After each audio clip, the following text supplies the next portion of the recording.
the end of the first season of Creature Commandos happened, and we haven't talked a ton about this show since its debut, right? It's a pilot episode, but now we have reached the end after 7 episodes.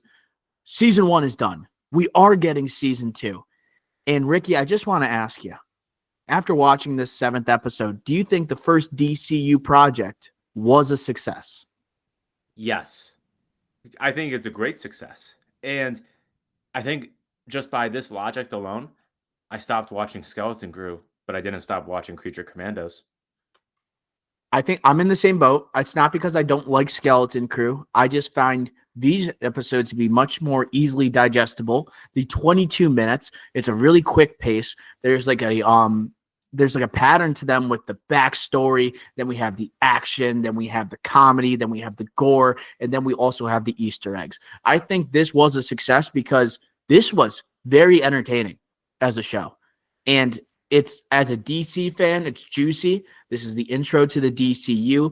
And I think it was really fun when you were having like a silhouette of Batman show up. You were mentioning Gotham City, Metropolis, Star City, Bloodhaven, right? Clayface is making an appearance here. You know, you're getting a taste of what this world is like, where it's not New York City. It's not Los Angeles, Chicago. It's literally like a comic book universe you're starting to feel, and you're with comic book characters, not something where you have meta-humans here. You have like mutants and you have these humanoids, like all of these different types of people. It's like, to me, just super exciting, super entertaining, and James Gunn got to kind of be himself. Is it a masterclass of a show? No, it's not, you know, but did it do its job? Did it get greenlit for a season 2? Does it have me excited for the rest of the DCU? At least a little bit?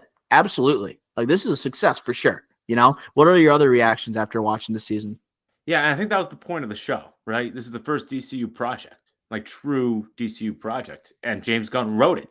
So this is like a check mark for getting us invested, something that's digestible. I think that was a good word to use, but I think it's also entertaining, right? And it was satisfying, right? The whole story. And I think it was very well written. Like, credit to James Gunn. We already knew that, but like, it was good writing throughout the course of the season.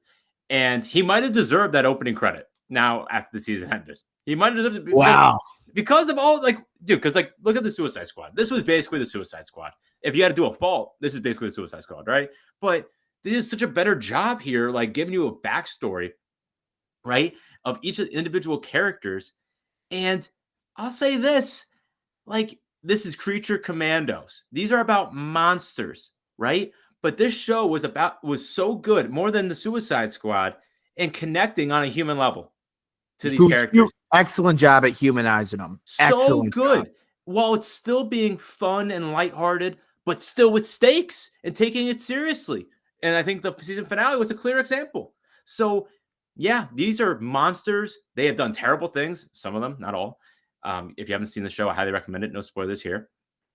But James Gunn was able to connect to us, these monsters, to us on such a human level while still being fun and lighthearted, like I said, and with stakes, taking itself seriously.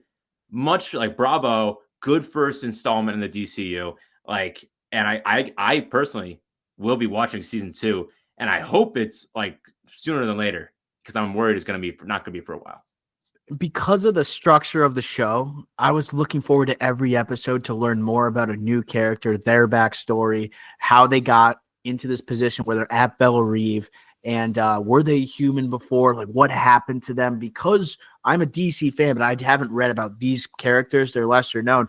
I was really that structure, I think, really helped me out, and like in terms of my anticipation. Did you have a favorite one that you had that you saw?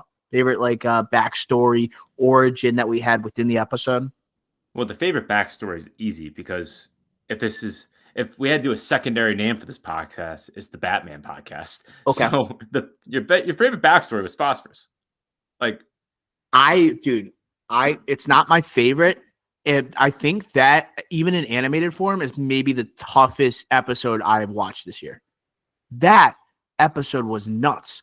To have Rupert Thorne murder the Phosphorus's wife and daughter in front of him, and then frame him by having him smear his hands on the daughter and the mother, and then put the knife in his hand as he is crying and he is screaming. That is so hard to watch. Even for animated form, I couldn't believe they were going there. That went almost like across the line where I'm like, this is different than the last couple projects I've seen in animated form for superheroes. That's craziness. Yeah, and I think you're right. But the reason why it's my favorite backstory is because of the Batman element. And dude, Rupert Thorne, I guess he's not going to be in the DCU. Clayface, is he going to be in the MCU? He's going to be in the DCU. He's kind of dead at the end of the season. He'll come back. He'll come back. Like, he's Clayface. He's never he has to, and it has the movie greenlit with Mike Flanagan. He'll come, which is in the DCU. He'll come back. But you also got to talk about the Batman, the actual Batman animated version being shown here. And it was a little bit of homage to the Batman animated series with the lightning up on a rooftop, right? But this is a more muscular and wider Batman, dude. Like, this is going to be interesting because I am taking it as a nothing burger, to be honest. Like, I think this means nothing at all. And especially with these conversations that Matt Reeves addressing, and like almost like these answers are changing a little bit. They're sliding closer and closer to the idea of Pattinson after his trilogy is done with Matt Reeves being incorporated into the DCU. Like James Gunn keeps talking about, we made it a silhouette intentionally. And I don't think it means much. And yeah, I'll just leave it at that. I want to hear your thoughts. Can I say something though? I hear what you're saying, but hear me out. So the phosphorus in this episode near the end says, "Oh, I haven't been touched in 15 years." Dude, this lines up because James Gunn, what has he said? These characters in live will be the same in live action, and there will be continuity with the animated show and whatever they appear in. Rick Flag, Frank Grillo, is going to appear in Superman, right? Yes. And Peacemaker season 2, he's going to be in later this year, which is canon to the new DCU. So I don't know, man. Like, I'm just saying, like, there's going to be some connection. And the 15 years, dude, that lines up with any like the Batman that they want in the DCU with a potential Robin and an older Batman. So I'm just saying some things, like, they are doing a good job lining things up in this early stage writing period. I still think that I don't think Pattinson will be the Batman and in this, but I don't know how strict the guidelines are going to be, you know? And even if you want to do that logic, like Alan Tudyk voices Clayface. Alan Tudyk will not be playing Clayface in the Mike Flanagan movie, you know? And even if you want to go to like the rules that are weird when it comes to Amanda Waller coming over from James Gunn's like the Suicide Squad, and even before that Suicide Squad, then now into the DCU, like King Shark's in this episode, and King Shark is not Sylvester Stallone anymore. It's Diedrich Bader, you know? So it's like, I don't know how strict these rules are. It seems a lot looser than what the MCU maybe would do in terms of continuity and everything. But like when they say the phosphorus thing, it happened 15 years ago. I don't think the Brave and the Bold is like in Eddie Machete, or they're drawing things up like, oh, 15 years with Dr. Phosphorus. I don't know if Batman will ever face Dr. Phosphorus at any point that you see literally on either your TV screen or your movie. So like people that are like trying to like point out all these Easter eggs, I think James Gunn's basically going to say like, you're overthinking this.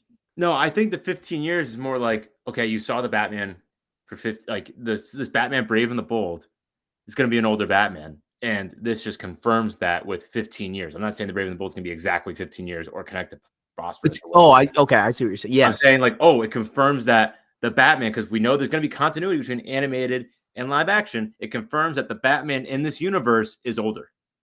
And also, we hope. Yeah.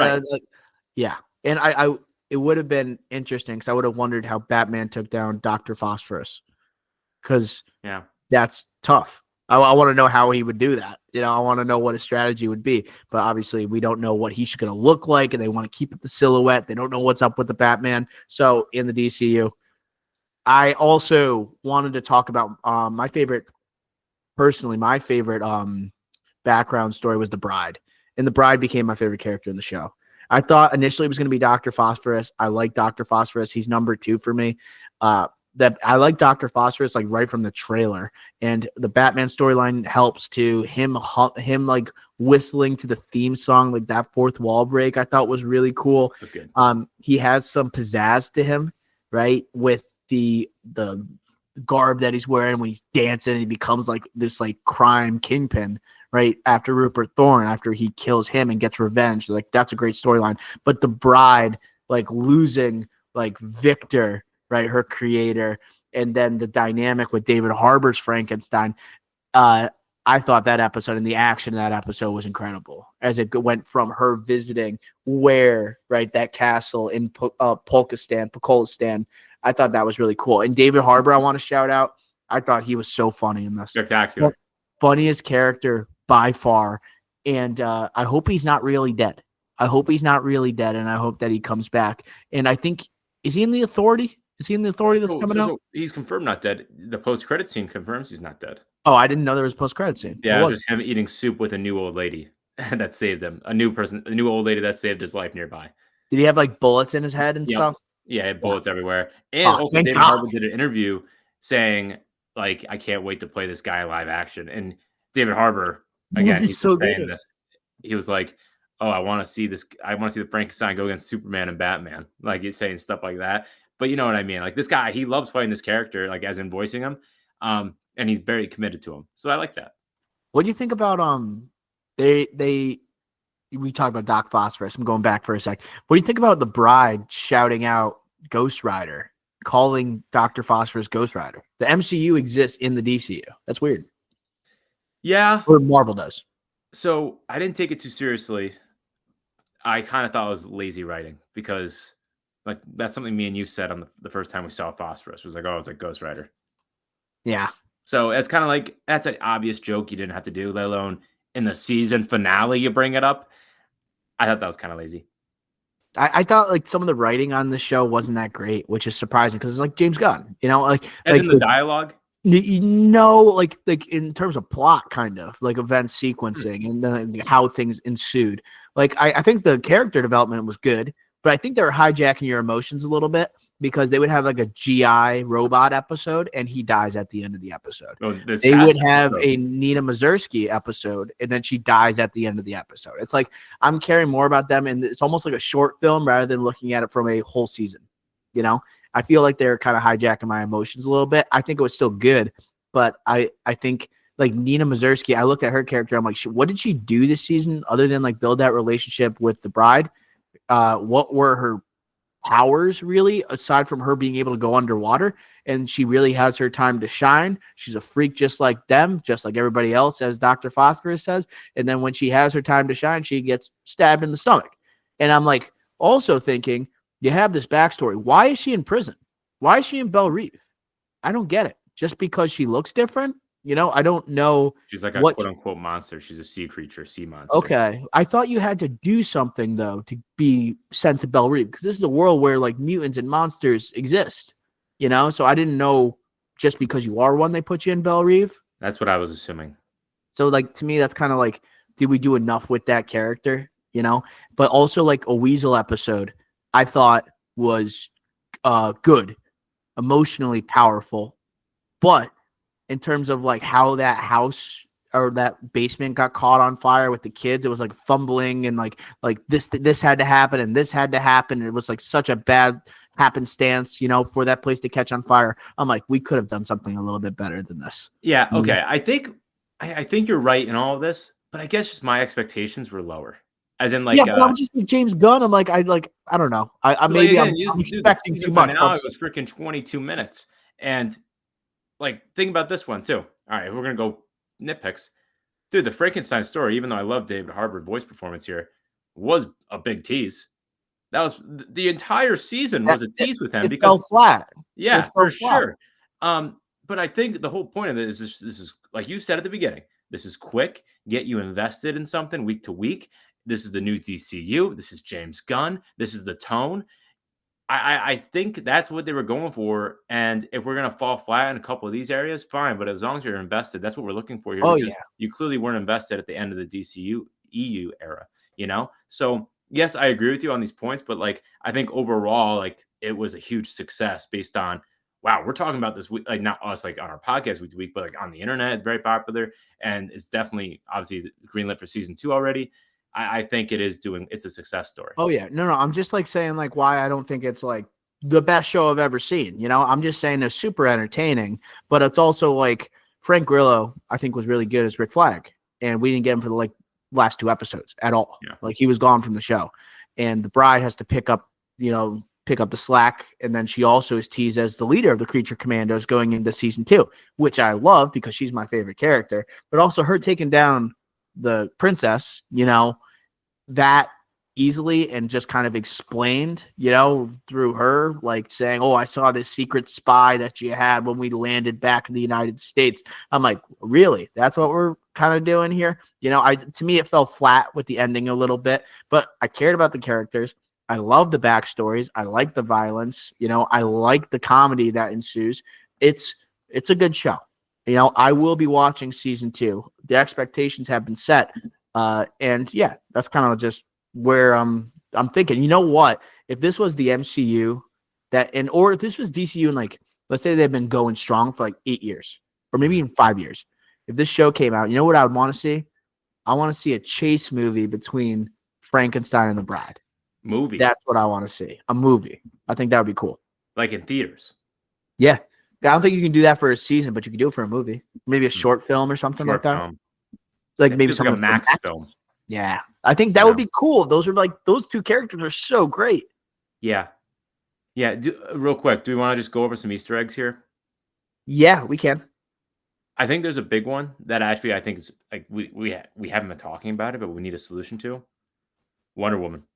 So Cersei and the Sons of the Mascara, huge links to Wonder Woman and a huge prominent figure in this show, particularly the first half, right? We need to figure out the Wonder Woman problem in the DCU.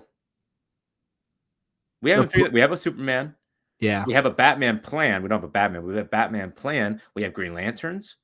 Like, we need a Wonder Woman solution here. And we're including them heavy in your first DCU project, the Mascara and Wonder Woman specifically. We need to figure this out. She's your arguably third biggest character, and we don't have any plans, let alone the cast, Yeah. I know what they're doing with the Flash. James Gunn said they're taking a break from the Flash right after the movie came out. That's why I didn't mention the Flash. It could be the same approach for Wonder Woman, and like Gal Gadot getting butthurt, when she wasn't invited into the DCU, and it's kind of maybe a little bit sour right now. Maybe they're just letting that one breathe for a little bit. It's been 5 years. People remember Wonder Woman 1984. That ain't gonna change, dude. That ain't gonna change. That ruined a lot of Christmases back 5 years ago. But I think I honestly think we might get a Oliver Queen before Wonder Woman because we have Star City and Oliver Queen. People have been looking for a Green Arrow like on the big screen for a long time, and we know what Teen Titans movie's coming, Nightwing, Bloodhaven. They're mentioning Bloodhaven, Gotham City, and we've been at least talking about the Batman. We've seen the Batman in the DCU with that silhouette. We have the Superman coming with Metropolis, and I think when you mentioned Themyscira, it's like, okay, here comes Wonder Woman, but also Star City. Here comes Green Arrow, and I would love to see him like interacting. Like his interactions with Batman are always great. Think about him in The Dark Knight Returns. That's something I cannot wait for them to cast. They have they have Green Lantern and everything. I would love like Green Arrow to be a part of the Justice League when they finally have a Justice League movie, spice it up a little bit with the different characters there. But yeah, it's exciting because you're like, these places exist. Like this is the characters you can expect to see in those cities, or they will be mentioned. And, like we haven't casted this yet, but like keep this on your radar. Like that type of stuff is really like, it's like nerd porn. Yeah. Like they did Bloodhaven or whatever. Yeah. Nightwing. Yeah. Link there. Teen Titans movie's coming. Yeah, so you have that link there. The GI Robot episode. He's fighting with who? Sergeant Rock. Luke Guadagnino, Daniel Craig DCU project. So cool Easter eggs, I think, throughout this season. And even like Gorilla Grodd was cool to see in the Mascara, vision. Powerful villain. That was pretty. And I know we're taking a break from the Flash, like you just mentioned, but still pretty cool to see Gorilla Grodd there. So yeah, some pretty cool Easter eggs. I do have one outside the DCU Easter egg, which I thought was interesting, unless you have another one that I missed. No, you go. I didn't list a bunch like you did. So at the end, with the bride and the princess in the princess's study, the bride is looking along the bookshelf. What book is on the bookshelf? Wuthering Heights. Warner Bros. They're like big release non-IP movie next year is Wuthering Heights. Margot Robbie, Jacob Elordi, Emerald Fennell movie, Hung Chao's in that. Huge movie that they won a battle versus Netflix over. Interesting they included that here. Yeah, that there seems to be some planting there. Yeah. But what was the one she was quoting? I think what book did she pick up? It was a Mary Shelley book, but I don't think it was Matilda. Matilda. I think that was Yeah, the father, because that's the book where we call it the father likes the daughter, similar to like Victor and her. Mm-hmm. Overall, good show. I'll rewatch it too. Like I'll throw on, like, I missed episode 6 when it came out last week, so I did last night. I watched 6, and I woke up at 5 this morning to watch 7, and I was happy. I was just like, hey, this movie, the show, they did it. They did it. It's a healthy start to the DCU. All right.